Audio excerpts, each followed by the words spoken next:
A 1600 kilómetros de Jerusalén hay otra tierra sagrada. Etiopía. Tengo ante mí un montón de cadáveres. Nunca había visto nada parecido en mi vida. Escarpada y aislada. ¿Han visto esto? Es el infierno de los murciélagos. Es una cámara secreta de antiguos misterios cristianos. En el interior de esta pequeña iglesia protegida se encuentra la última morada del Arca de la Alianza, oculto en monumentos subterráneos. Estamos dentro de la roca que ellos excavaron. Sí, dentro de las rocas. Y a 2800 metros de altura. Si te caes desde aquí, estás listo. El reino subterráneo de Cristo será revelado en Ciudades bajo tierra, Etiopía, la tierra sagrada secreta.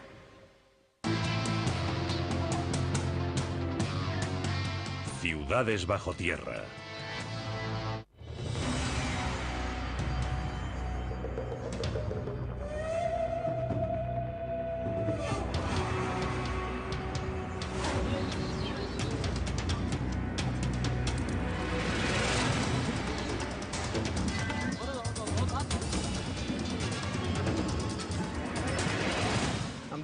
Soy Don Whitman, estoy en Addis Abeba, capital de Etiopía.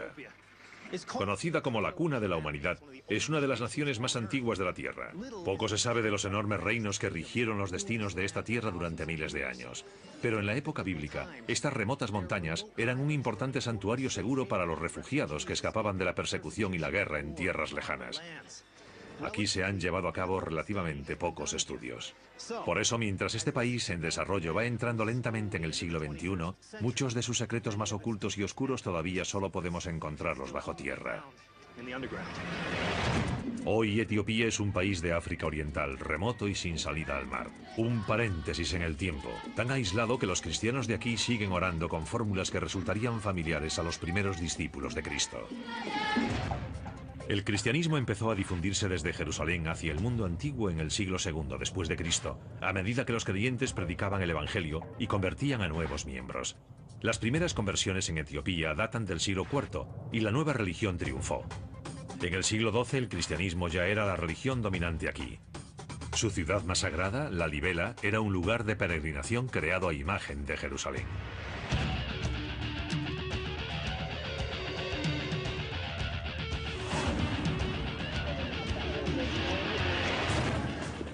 Esta es la aldea de Lalibela y aunque hoy no lo parezca, en el pasado fue la capital de un vasto reino antiguo. En aquella época, en el siglo XII, el mundo era un lugar que estaba cambiando radicalmente. Los ejércitos musulmanes habían invadido y conquistado una enorme franja del norte de África y del Oriente Medio, incluida la ciudad sagrada de Jerusalén. Como consecuencia de ello, los cristianos de aquí quedaron totalmente cercados, aislados del resto del mundo cristiano. Y el monarca local, el rey Lalibela, se propuso crear una nueva Jerusalén aquí, bajo tierra.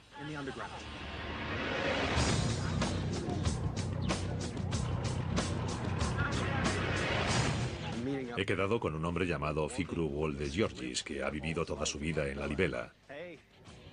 Hola, soy Don. Bienvenido, es un placer conocerte. Cada año en Navidad, 70.000 peregrinos viajan a la pequeña aldea rural de Lalibela por culpa de una visión del hombre que gobernaba la zona hace 800 años, el rey Lalibela. Lalibela era un devoto líder cristiano de la dinastía Zagwe, una familia real tan poderosa como los Medici. Durante su reinado, Etiopía estaba relativamente tranquila, pero Tierra Santa era zona de guerra. Mientras el ejército musulmán de Saladino y los cruzados europeos luchaban por el control, el peregrinaje a Jerusalén se volvió prácticamente imposible, y los etíopes quedaron aislados del centro espiritual de su religión. Entonces, según cuenta la tradición de la Iglesia, el rey Lalibela tuvo un sueño, en el que Dios le pedía que construyese una nueva Jerusalén, un lugar seguro para que su pueblo pudiese orar. Por ejemplo, si miras aquí abajo, Sí. hay una iglesia llamada de San Jorge. Desde aquí solo se ve el tejado. Miren eso. Esta es la iglesia, San Jorge. El tejado de la iglesia es en realidad el suelo. Sí, ese era el nivel del suelo antes. La de San Jorge es una de las 11 iglesias enterradas a 15 metros de la superficie de la tierra. Y la disposición de las iglesias celebra momentos clave en la vida de Jesucristo. Un grupo de 6 iglesias al norte representa a Jerusalén, la ciudad de su muerte. 4 al sur representan el lugar de su nacimiento, Belén.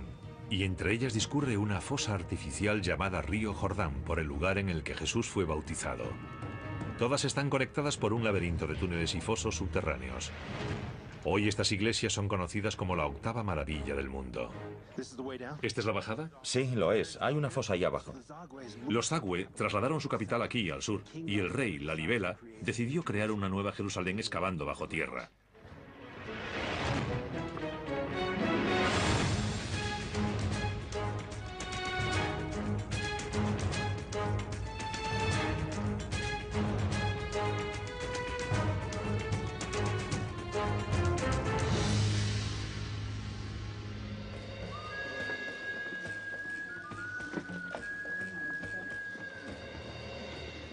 Ahora mismo están en misa. Estas iglesias siguen utilizándose. Lo que están haciendo aquí esta mañana lleva haciéndose 1000 años. Háblame de esta roca. Es una roca volcánica. Ajá. Se llama tufa. ¿Tufa? Por la naturaleza de la roca, es muy fácil de cortar. En Jerusalén los constructores tenían piedra caliza, madera y mármol a su disposición. Aquí tenían tufa, una piedra duradera y fácil de tallar, y la aprovecharon al máximo. Excavando a profundidades de entre 10 y 15 metros de la superficie, los constructores del siglo XII extraían la piedra que rodeaba todos los lados de la iglesia, dejando un monolito dentro de un cañón creado por el hombre. Después vaciaban el interior del edificio como si fuese una calabaza y tallaban con sumo cuidado los detalles exteriores. Tiene ángulos exactos y esquinas precisas. Creo que si cometían un error cuando estaban haciendo la iglesia... No había forma de reconstruirla. Si cometían un error, se acabó. Las crónicas de la iglesia escritas en el siglo XV dicen que los ángeles ayudaron a los obreros a construir esta iglesia enorme y milagrosamente precisa. Y 10 más como esta, para lo que retiraron 150.000 toneladas de roca a lo largo de más de 33 años. Más de 100 sacerdotes viven hoy aquí, tal y como lo hacían en el siglo XII, y administran los sacramentos del bautismo y la extremaunción. Me he fijado que por todas partes hay estos agujeros. Sí, eso era una tumba. Mira aquí. Parece el ataúd. Tiene forma de ataúd. Sí, o sea que dentro había ataúdes. Sí, lo sabía. Mira aquí. Vaya. Aquí hay un hueso. Caray. Los cadáveres de los fieles que tal vez llegaron para morir en este lugar sagrado no tienen nombre. No hay documentos escritos de la Lalibela de aquella época, solo leyendas que se han transmitido oralmente. Nos han permitido unirnos a los fieles de la iglesia de San Jorge, pero debemos mostrar el debido respeto. ¿Hay que descalzarse en todas las iglesias? Sí, en todas. Muy bien, entremos. Oh, es preciosa. Es todo un amplio espacio abierto. Estamos dentro de la roca excavada. Sí, dentro de la roca. Todo esto donde estamos era roca maciza. A diferencia de la iglesia de Roma, la de Alejandría o la de Constantinopla, los ritos de la iglesia ortodoxa etíope prácticamente no sufrieron el influjo del mundo exterior en casi 1000 años. Son una ventana a una época en la que el cristianismo primitivo estaba evolucionando a partir del judaísmo antiguo. Aquí las creencias son cristianas, aunque muchas de las tradiciones son judías. Al igual que en las sinagogas ortodoxas actuales, hombres y mujeres ocupan zonas separadas durante los servicios, y todos los fieles oran mirando hacia la tierra sagrada de Jerusalén. Aquí está lo más sagrado entre lo sagrado, una copia del Arca de la Alianza. Todos los templos judíos tienen los rollos sagrados de la Torá, mientras que todas las iglesias de Etiopía tienen una réplica del Arca de la Alianza, el cofre que supuestamente guardaba las tablas originales en las que Dios escribió los 10 mandamientos para entregárselos a Moisés. Vemos más influencias del judaísmo, como que hombres y mujeres están separados. Si buscamos su influencia en nuestra mesa, por ejemplo, no comemos cerdo, no comemos ningún tipo de carne. Ya. O sea que hay un lazo muy fuerte con las tradiciones del judaísmo. Así es, sí, exacto, con el cristianismo judaico. Practicamos el cristianismo, creemos en Cristo, pero también observamos tradiciones del judaísmo. Interesante.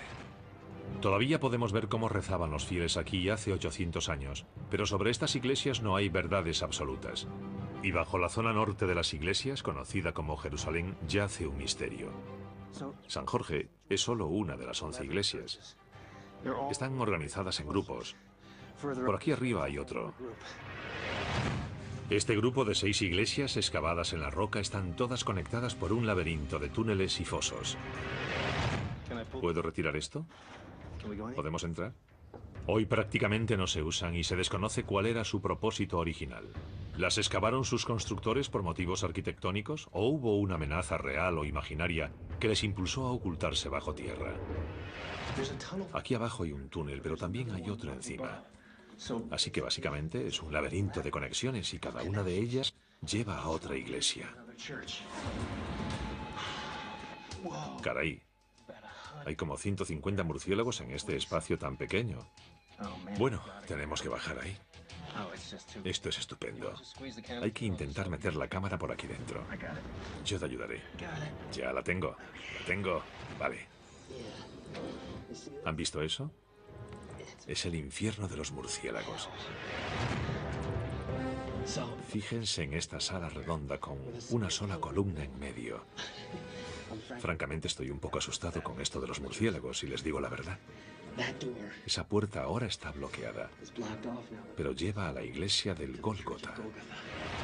Esto hace que te preguntes por qué era tan importante para esta cultura estar bajo tierra. Por una parte era por motivos prácticos, porque tenían un montón de esta piedra tan buena para trabajar. Podían excavar un complejo entero, no necesitaban árboles, ya. Pero tenía que haber otras ventajas. Sabemos el papel que jugó la fe en la construcción de la Libela, pero el resto sigue siendo un misterio.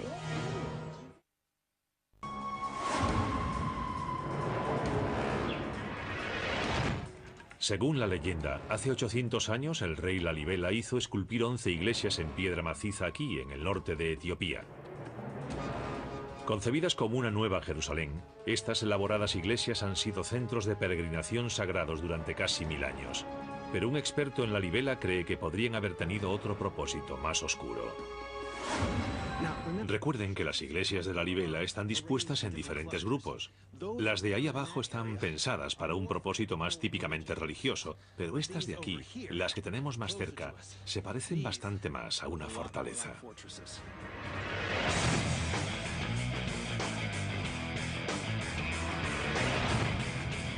Los enormes complejos religiosos de Lalibela se construyeron en 3 zonas distintas.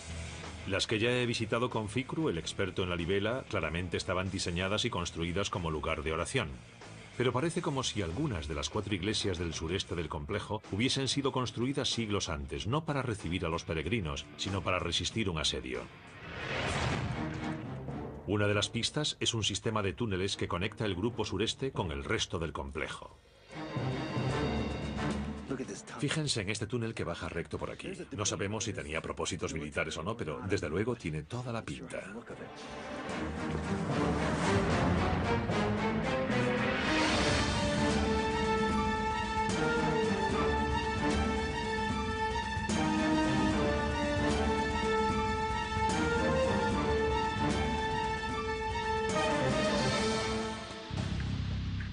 ¿Cuánto mide este túnel? Unos 55 metros. 55 metros aproximadamente. Sí. Y conecta por aquí. Con este.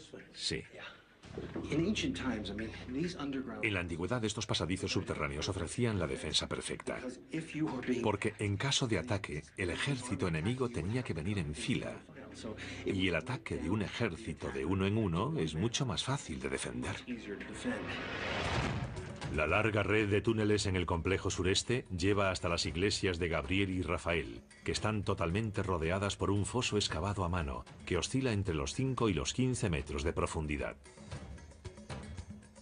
Esto parece un muro defensivo, está excavado en la tierra, ¿no es así? Y llega hasta los otros lados. Y este canal de agua habría sido una especie de foso, ¿no? Era como un foso, era una especie de desagüe que iba hasta allá. Eso es, así es. Es la barrera defensiva perfecta. Ya lo creo. En el siglo XII, cuando el rey Lalibela construyó su nueva Jerusalén en las remotas montañas etíopes, su reino Zagüe estaba aislado de la confusión que asolaba a la Tierra Santa de Jerusalén 2250 kilómetros al norte. Pero 500 años antes, en el siglo VII, los ejércitos árabes marchaban hacia el norte, y las disputas internas minaban el otrora poderoso imperio aksumita que reinaba aquí. Y parece como si algunas zonas del complejo del sureste se hubiesen construido en esa época turbulenta. Esto parece un puente levadizo. Por ahora todavía no se ha encontrado el acceso principal, la entrada a la iglesia, así que este es el único acceso que tenemos. Al igual que en un castillo medieval, esta iglesia solo tiene una vía de entrada, un puente a 15 metros de altura. Otra pista que apunta a orígenes militares. Y como cualquier fortaleza preparada para un asedio largo, puede que también tuviese su propio suministro de agua. Dios mío, ¿qué profundidad tiene esto? Es muy profundo. Sí, yo diría que sí. Incluso debajo tiene una cisterna para el agua. ¿Es eso de ahí? Esta cisterna podía recoger agua suficiente para abastecer a la gente que vivía aquí durante meses. Si esto era tanto una fortaleza como una iglesia, este podría haber sido el suministro del agua en caso de asedio. Sí, podría ser, pero aún no sabemos exactamente qué era. Pero es algo único. Las otras iglesias no tienen esto. Es diferente de las otras. En las iglesias solo tenemos agua bendita, no una cisterna de agua como esta. Da que pensar, ¿eh? Hoy el único acceso a la cisterna se encuentra a 15 metros por debajo de las iglesias, en uno de los numerosos canales de agua que serpentean por toda la zona. Esto es estupendo. Bien, tengan en cuenta que estamos en la estación seca. En la estación de las lluvias no podríamos caminar por aquí. Esto estaría lleno de agua. La mayor parte del año, esta es una región árida, donde el agua puede ser más valiosa que el oro. Pero en la estación de las lluvias, las tormentas repentinas pueden causar estragos con sus inundaciones. De modo que la construcción de una enorme red de hidroingeniería que pudiera evacuar el agua de las inundaciones y recoger al mismo tiempo una parte necesaria para la vida, hizo posible la existencia aislada de la libela. El complejo recoge y almacena enormes reservas de agua, tanto de lluvia como de manantiales. Y si quienes vivían aquí temían el ataque de extranjeros o infieles, tener una enorme reserva de agua sería esencial. Muy bien. ¡Ay! Miren esta iglesia. Increíble. Pero ¿quién sabe para qué usaban esto en realidad? Esto podrían ser muros defensivos para uso militar. Pero esto es la cisterna. Verán, esto es algo único en la libela. Por lo que me ha dicho Fikru, todo esto es el espacio de la cisterna. Por debajo mide casi 10 metros de diámetro. Fíjense, ¿lo ven? Ese soy yo. Estoy ahí. Hola. Esta cámara funciona bajo el agua, así que queremos ver si podemos echar un vistazo bajo las aguas que hay bajo tierra. Allá va. Sí, es genial. Bueno, esto está lleno de agua dulce y estamos en la estación seca. Y esto abastecería a toda la población, tal vez incluso a los soldados, tal vez a un ejército defensor que estuviese siendo asediado dentro de esta iglesia / fortaleza. Esta es el agua que les mantendría con vida. Estos canales todavía funcionan, recogen y distribuyen agua, pero puede que nunca sepamos si estaban pensados para el riego o como defensa ante una amenaza desaparecida hace mucho tiempo. Fíjense en todos estos espacios extraños. Este es el canal de un río, también excavado a mano en la roca, aquí abajo. Habría servido para llevar el agua de la lluvia a lo largo de este canal hasta el río Jordán. En este lugar todo parecen especulaciones, porque los documentos han desaparecido y la roca no se puede datar con carbono 14. ¿Quién sabe? Bueno, la libela sigue siendo un misterio total.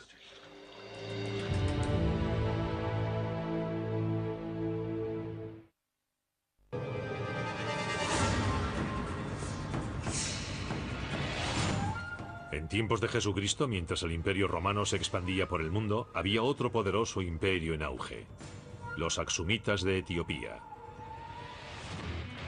Nos dirigimos a una región montañosa, más de 500 kilómetros al norte de Addis Abeba, a la ciudad de Aksum, una pequeña localidad rural que fue la rica capital de un poderoso imperio que dominó buena parte del noreste de África durante 600 años. Según la tradición, el linaje de los reyes aksumitas se remontaba al rey Salomón, y dicen incluso que su hijo había traído el Arca de la Alianza, en aquella época una reliquia judía que presuntamente tenía poderes misteriosos, a Etiopía en el siglo X a.C. La relación de los aksumitas con el rey Salomón, como demuestran sus exclusivas pretensiones sobre el Arca de la Alianza, hizo dos cosas importantes. Una, ayudar a dar legitimidad a los derechos dinásticos de sus reyes. Y dos, ayudó a crear una rama del cristianismo única y singular. Algunas de las únicas pistas que quedan de esta antigua potencia mundial se encuentran al otro lado de esta calle, en un campo de obeliscos, en el interior de las misteriosas tumbas de un imperio perdido. He quedado con un hombre llamado Muluberran Berhane. Es uno de los mayores expertos en este campo de la historia desconocida del Imperio Aksumita. ¿Muluberran? Hola, Don, encantado. Lo mismo digo. Así que este era el centro del Imperio Aksumita. Sí. Al igual que Egipto, Aksum fue uno de los grandes imperios del mundo antiguo durante 600 años. Desde el siglo I después de Cristo hasta el siglo VII después de Cristo, establecieron rutas comerciales de gran importancia entre la India y el Mediterráneo y a través del Mar Rojo, por donde exportaban mercancías de lujo como marfil, especias y oro. La prueba de la riqueza y poder de los aksumitas está aquí, en un campo con más de 120 obeliscos altísimos, entre ellos el monolito más grande del mundo antiguo. Son las lápidas de la realeza aksumita. Erigidos unos 400 años después del nacimiento de Cristo, pueden pesar hasta 500 toneladas. Cada uno fue esculpido de una sola piedra y trasladado hasta aquí en elefantes desde kilómetros de distancia. Estos monumentos, estos obeliscos son enormes. ¿Por qué están aquí? Están para señalar las tumbas de la familia real. Cada piedra, que alcanza hasta 25 metros de altura, normalmente se apoyaba sobre unos cimientos que medían aproximadamente el 10% de su altura total, y estaba reforzada en ambos lados por gigantescas piedras horizontales. Alrededor de los cimientos centrales hay varias cámaras subterráneas que se usaban para enterrar a los muertos y sellar el paso a riquezas increíbles. La guerra y la falta de recursos han convertido la arqueología en un lujo en la Etiopía actual. Y el 90% de estas tumbas todavía están sin explorar. Es increíble, es enorme.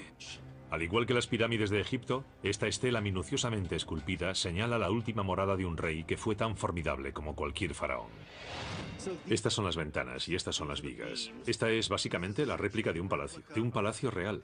El palacio real de los aksumitas. Para la realeza que está enterrada debajo. Exactamente. Estas enormes piedras solo eran lápidas, y en las salas que había debajo sería donde pasarían la eternidad.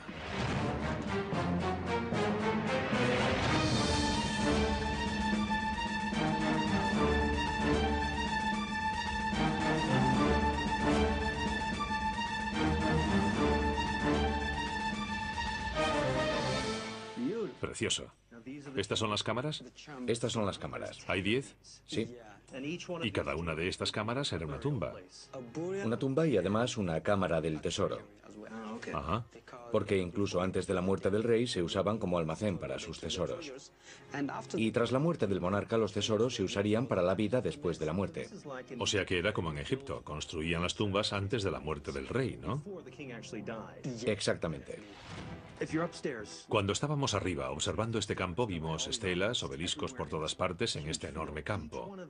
Cada uno de ellos marca una tumba que hay debajo. Solo el 5% han sido excavadas. Algunas están totalmente excavadas, pero bueno, porque los primeros que llegaron fueron los saqueadores de tumbas. Muchas cámaras funerarias tienen salas del tesoro contiguas. Los saqueadores entraron en las tumbas e hicieron un agujero en la pared para llegar al marfil y al oro que había al otro lado. Imagínense esto que ven ahora, una sala vacía, llena de colmillos, de marfil, oro, todo aquello con lo que este rey se presentaría en la vida después de la muerte. Tal era la prosperidad de los aksumitas. Este tipo de enterramientos dejó de practicarse en el siglo IV después de Cristo, cuando los reyes aksumitas se convirtieron al cristianismo, y una reliquia judía que poseían desde hacía siglos pasó a ser su mayor tesoro, el Arca de la Alianza. Los rumores han situado a este valioso objeto en diversos lugares del mundo, pero esta es la tierra del hijo del rey Salomón, Menelik, y muchos creen que él se llevó el arca a casa. Según la leyenda, todavía está aquí, en esta pequeña iglesia situada enfrente de las tumbas paganas. En el interior de esta iglesia vive un guardián, un monje, que dedica toda su vida a la protección del arca y a orar junto a ella. Los etíopes llevan confiando esta tarea a los monjes desde hace 3000 años. En 3 milenios nadie ha recibido permiso para ver el arca, excepto los guardianes. Ni reyes, ni papas, ni siquiera jefes de estado. Nadie ha recibido permiso para entrar. En el siglo VI después de Cristo, 1400 años después de que el arca hubiese llegado presuntamente aquí, el mundo occidental era un caos. El Imperio Romano había caído y Europa estaba atrapada en el horror de la Edad Media. Pero el Imperio Aksumita estaba en su máximo apogeo. Y a tan solo 1,5 kilómetros de los obeliscos paganos, su rey cristiano Caleb construyó una última morada suntuosa, una tumba que tal vez atrajo a unos buscadores de reliquias, los caballeros templarios, en busca del mayor tesoro de los aksumitas. Veo que esta tumba es mucho más grandiosa, más profunda que las otras. Esta es la última, tal vez la última tumba de un rey aksumita. ¿De verdad? Pertenece al hijo del rey Caleb. ¿Qué es esto? Esta es la cámara funeraria. Tiene 3 sarcófagos. Para él, para su mujer y para su hijo o hija. Y un sarcófago es diferente de los demás porque tiene una cruz. La cruz de los Aksumitas. Está tallada ahí al final. Tenemos una cruz Aksumita aquí. Parece una cruz templaria. Exactamente, exactamente. Pero los templarios son del siglo XI y los Aksumitas la usaban en el siglo IV después de Cristo. Por eso la llamamos cruz Aksumita. Esta cruz, casi idéntica al símbolo de los cruzados, es 7 siglos anterior. Podría ser una coincidencia o podría demostrar que los europeos vinieron aquí en busca del arca. Muchos creen que los caballeros templarios la buscaron bajo el monte del templo en Jerusalén y en la antigua ciudad jordana de Petra. Puede que también vinieran a Aksum. ¿Por qué vinieron los templarios aquí? Conocían la leyenda de que el Arca de la Alianza había sido trasladada a Etiopía. Así que vinieron aquí en busca del Santo Grial y de la Sagrada Arca de la Alianza. De modo que adoptaron algunos elementos, como este tipo de cruz, que ahora llaman de los Caballeros Templarios o de los Cruzados. Así que salió de aquí. Genial. ¿Vinieron aquí los predecesores de los Caballeros Templarios en busca del arca? ¿Y la encontraron? ¿O seguirá el mayor tesoro del cristianismo enterrado en una pequeña iglesia de una ciudad polvorienta? Puede que las respuestas se hayan perdido en el tiempo, como el otrora grande pero ahora olvidado Imperio de Aksum. Todo en esta tumba habla de la grandeza del Imperio Aksumita. Este fue su mejor momento. De hecho, este rey gobernó el Imperio Aksumita en su apogeo. Después de esto, varios factores contribuyen a la caída. Uno, los ejércitos musulmanes cortan las rutas comerciales marítimas que los aksumitas habían usado para conseguir su gran prosperidad. Se convierte en un estado sin salida al mar. Y todos estos factores contribuyen al declive del gran imperio aksumita. A continuación llegaría la Edad Media.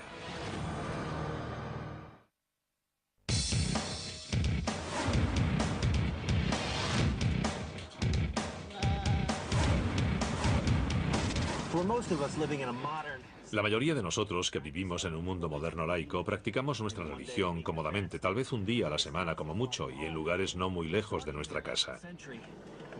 Pero a partir del siglo XI, los cristianos de aquí y de muchos lugares tan lejanos como Egipto han hecho peregrinaciones anuales a esta remota región de Etiopía hasta una iglesia legendaria, construida dentro de la cueva de una montaña, a la que muchos iban a rezar y muchos a morir.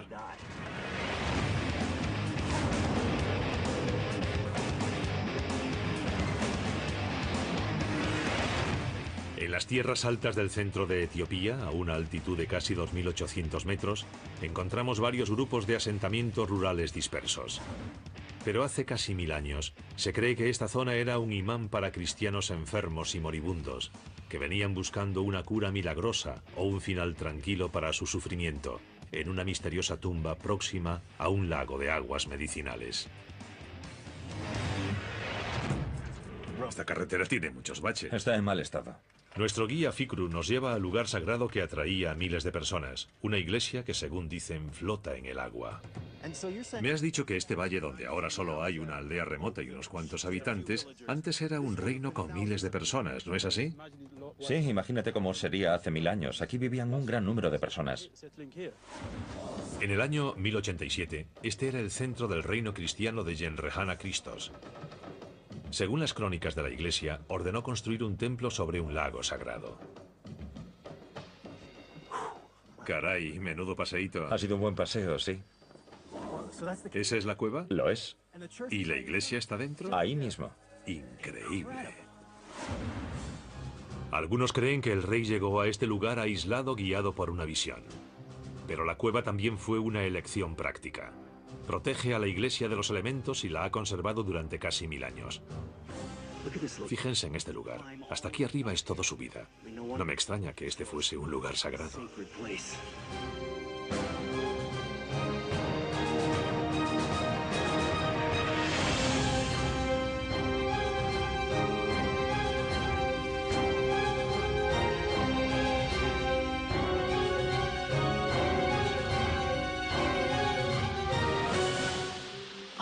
Está toda dentro de la cueva, ¿no es así? Así es. Increíble.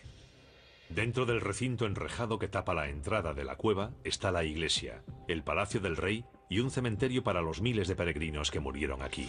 O sea que este edificio es la iglesia. Es la iglesia.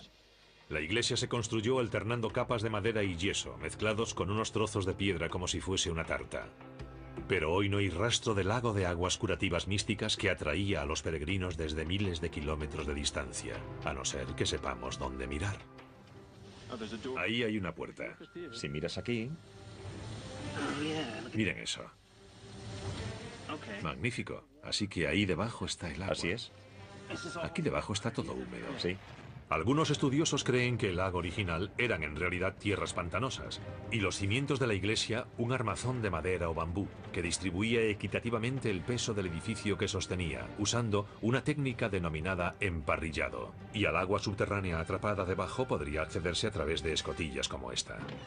Así que la leyenda es cierta. Esto está flotando sobre un lago secreto. Sí. Se puede decir que es agua bendita. Por supuesto.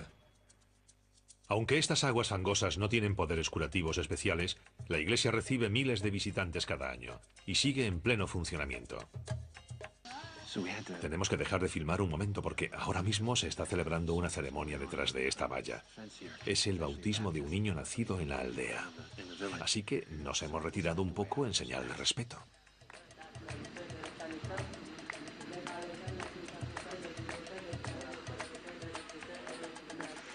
Está terminando la ceremonia en el interior de la iglesia de Yenrehana Christos. Una vez que ha terminado la ceremonia, tenemos permiso para explorar el edificio y sus frescos medievales. Es el encargado de cuidar la iglesia. Ajá. Mira esto. ¿Puedo usar la linterna? Por favor, hazlo. Enciéndela. ¡Qué complejidad! Es precioso. Fíjate qué bien hecho está el techo. Magnífico. Fíjate en esas tallas tan hermosas. Ajá. Y fíjate en el fresco. Oh, ¿y estos? Sí, Hay símbolos y relatos bíblicos. sí. Esto es increíble. Imagínense que fuesen peregrinos, que caminasen a pie kilómetros y kilómetros, porque aquí venían miles de personas. Pero la prueba definitiva del poder de este lugar sagrado se encuentra detrás de la iglesia, en las profundidades de la cueva. A lo largo de los siglos, viejos y enfermos han venido hasta aquí. Tal vez confiando en que las aguas que hay bajo la iglesia les salvarían, o tal vez sabían que nunca abandonarían este lugar sagrado. Esta es la última morada del rey Yenrehana Christos. ¿El rey que construyó esta iglesia está enterrado aquí? Aquí está su sepultura. Pero no está solo. Cuenta la historia que aquí llegaban muchas personas, algunas casi al borde de la muerte, y que se quedaban aquí para morir, en este espacio sagrado legendario, justo bajo mis pies. Fíjense aquí, hay otro. Hay una cantidad de huesos increíble. Los expertos calculan que los huesos de más de 10.000 personas descansan aquí, en esta cueva sagrada. Cráneo, cráneo, cráneo, dientes. Si lo seguimos, nos encontramos con un auténtico osario. Pues, ¿qué se puede decir? Me he quedado sin habla.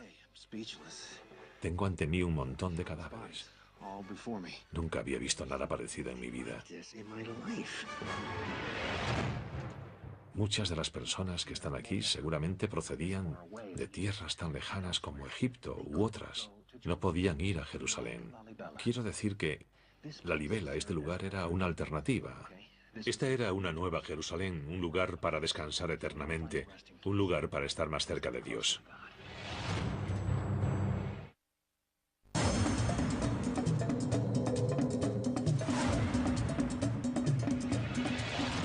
Cuando un misionero cristiano huyó desde Constantinopla hacia este rincón remoto de Etiopía hace unos 1500 años, tuvo una visión de Dios. Soñó con esculpir una iglesia en la roca maciza de la cumbre de una montaña, donde él y sus seguidores podrían practicar su variante radical del cristianismo en total soledad. Según la leyenda, su visión movería montañas enteras y crearía uno de los lugares de oración más impresionantes y traicioneros de la tierra, ahí arriba, en esos precipicios rocosos. A más de 500 kilómetros de la capital actual, Addis Abeba, se encuentran las montañas de Tigray. Y ocultas en su interior, los misteriosos objetos sagrados de una antigua secta cristiana, la Iglesia Ortodoxa Etíope Tewahedo.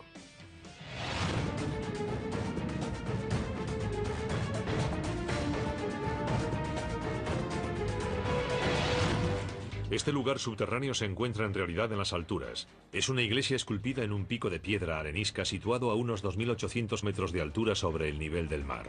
Para llegar hasta ella, tuvimos que escalar 760 metros cargando con más de 100 kilos de material.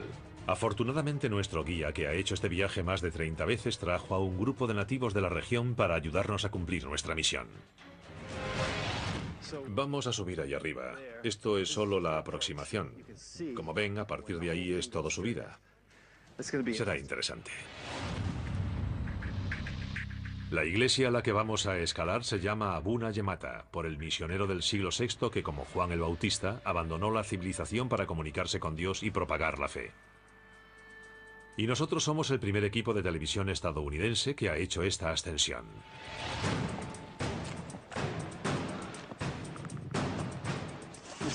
Esta es con mucho la primera gran pared que vamos a subir. Fíjense en todo esto, en estos asideros. La roca se ha ido desgastando a lo largo de miles de años por el paso de los fieles, sacerdotes y demás personas que han subido por aquí.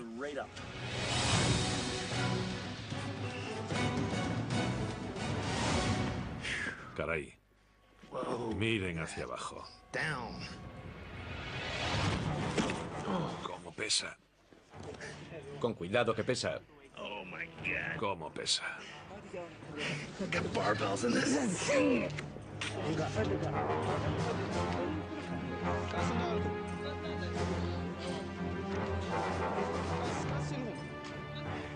Y después tendremos que volver a bajar con todo.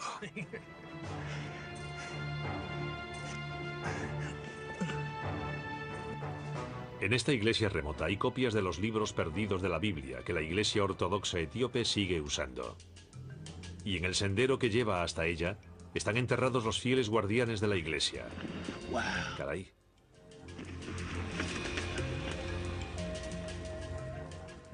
¿Qué es eso? Qué apropiado. Junto al sendero por el que tenían que pasar todos los peregrinos están estos guardianes. Siniestro. Aquí empiezas a sentir lo aislado que está todo esto. Pero eso era lo que querían, ¿no? Alejarse realmente de todo.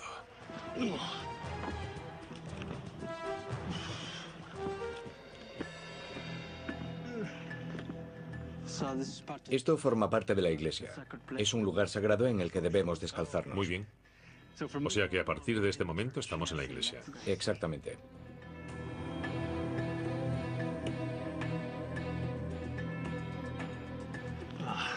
Estamos en la cima del mundo. ¡Qué bien! El cielo. El cielo. La Iglesia cree que hace más de 1000 años un hombre santo que huía de la persecución en la capital del Imperio Romano de Oriente, Constantinopla, recorrió este mismo camino y encontró la seguridad aquí. Esto es Abuna Yemata. Yemata. Abuna Yemata es el nombre de un monje, uno de los 9 santos que fundaron esta iglesia como monasterio en el siglo VI después de Cristo. Ya, o sea que en el 500 después de Cristo esto estaba terminado. Y subieron hasta aquí buscando el aislamiento, supongo. Por el aislamiento, para llevar solo una vida espiritual, para desconectarse de la vida seglar. Y por la protección, obviamente, porque así estaban por encima de todo, ¿no? Exactamente. Muy bien, ¿entramos? Sí.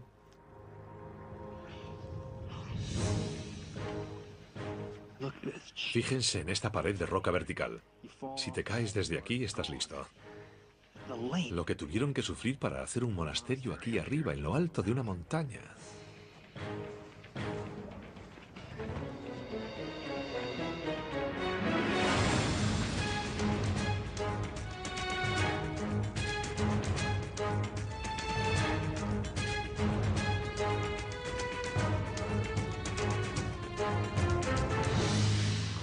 Caray, esto es maravilloso. No tenía ni idea de que esto sería tan espectacular. Está pintado de forma muy extravagante. ¿Qué estamos viendo?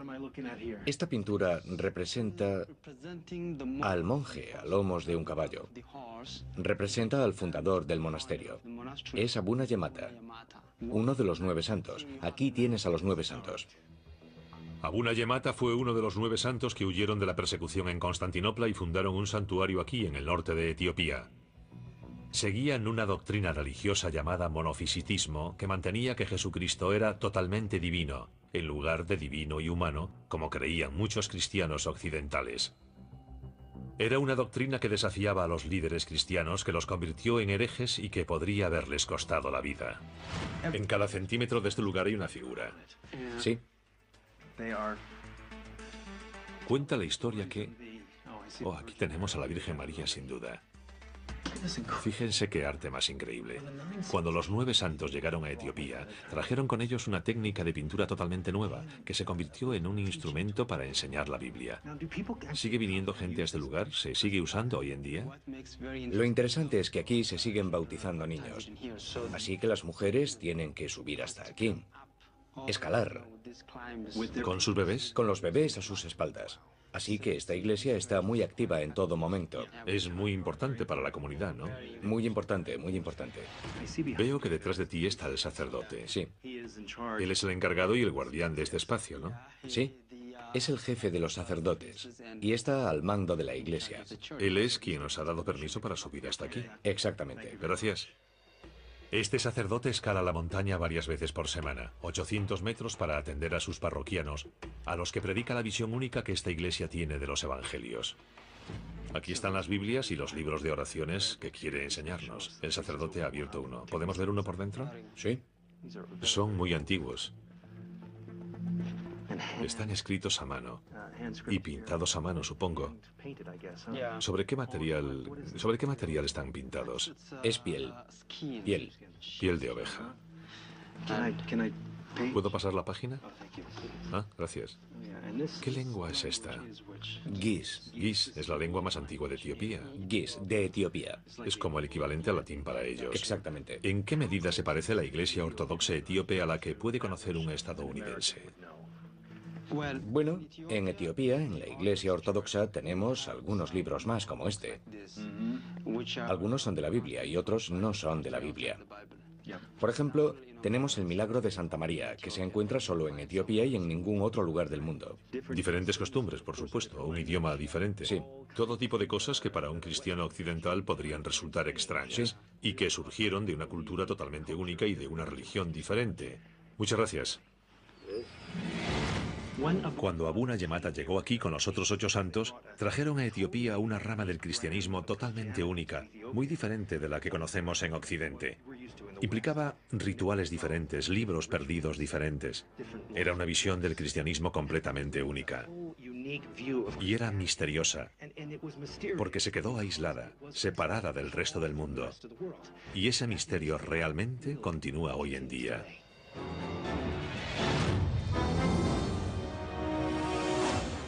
Hoy el cristianismo se ha propagado a todos los confines del mundo. Pero aquí, en las aisladas tierras altas de Etiopía, vemos cómo podrían haber rezado los primeros discípulos de Jesús. Es una ventana de un valor incalculable al pasado, guardado y protegido bajo tierra.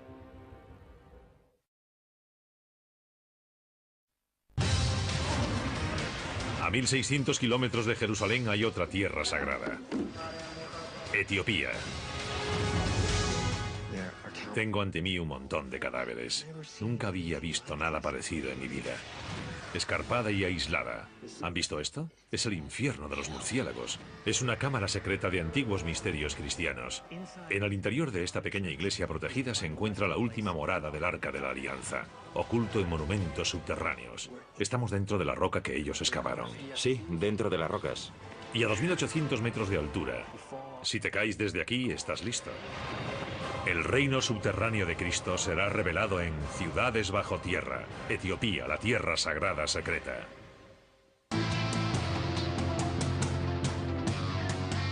Ciudades bajo tierra.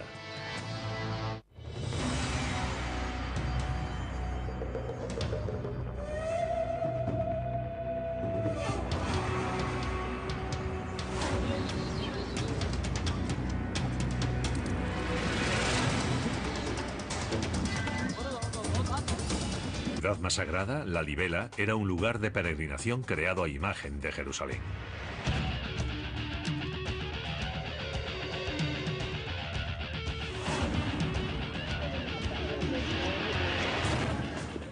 Esta es la aldea de la Libela, y aunque hoy no lo parezca, en el pasado fue la capital de un vasto reino antiguo. En aquella época, en el siglo XII, el mundo era un lugar que estaba cambiando radicalmente. Los ejércitos musulmanes habían invadido y conquistado una enorme franja del norte de África y del Oriente Medio, incluida la ciudad sagrada de Jerusalén. Como consecuencia de ello, los cristianos de aquí quedaron totalmente cercados, aislados del resto del mundo cristiano. Y el monarca local, el rey Lalibela, se propuso crear una nueva Jerusalén aquí, bajo tierra.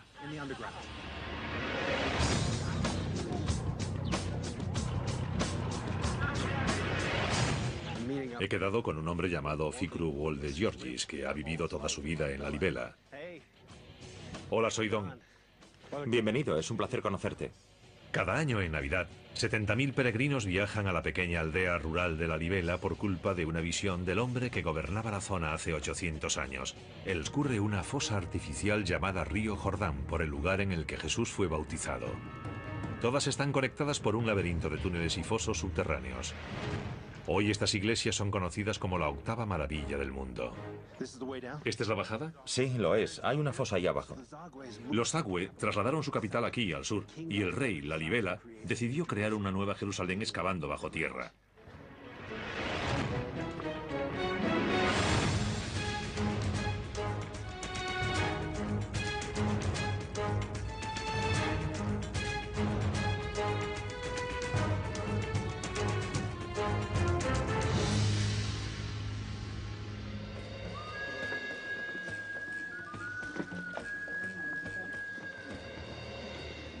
Ahora mismo están en misa.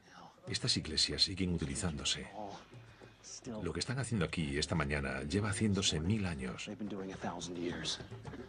Háblame de esta roca. Es una roca volcánica. Ajá. Se llama tufa. ¿Tufa? Por la naturaleza de la roca, es muy fácil de cortar. En Jerusalén los constructores tenían piedra caliza, madera y mármol. Soy Don Whitman. Estoy en Addis Abeba, capital de Etiopía. Conocida como la cuna de la humanidad, es una de las naciones más antiguas de la Tierra. Poco se sabe de los enormes reinos que rigieron los destinos de esta tierra durante miles de años.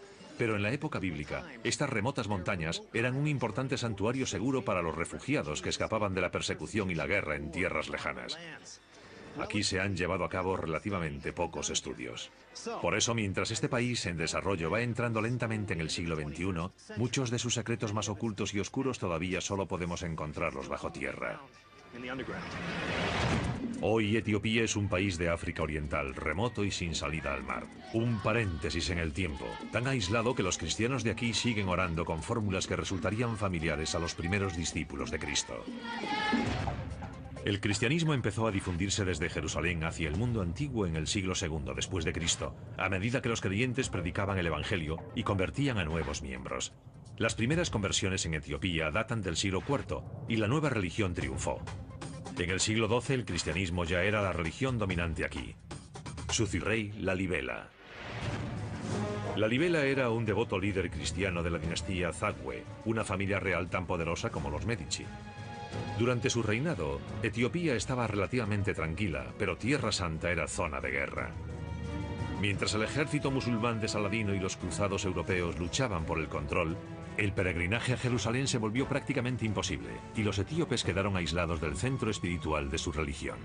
Entonces, según cuenta la tradición de la Iglesia, el rey Lalibela tuvo un sueño en el que Dios le pedía que construyese una nueva Jerusalén, un lugar seguro para que su pueblo pudiese orar. Por ejemplo, si miras aquí abajo, Sí. hay una iglesia llamada de San Jorge. Desde aquí solo se ve el tejado. Miren eso. Esta es la iglesia, San Jorge. El tejado de la iglesia es en realidad el suelo. Sí, ese era el nivel del suelo antes. La de San Jorge es una de las 11 iglesias enterradas a 15 metros de la superficie de la tierra. Y la disposición de las iglesias celebra momentos clave en la vida de Jesucristo. Un grupo de 6 iglesias al norte representa a Jerusalén, la ciudad de su muerte. 4 al sur representan el lugar de su nacimiento, Belén. Y entre ellas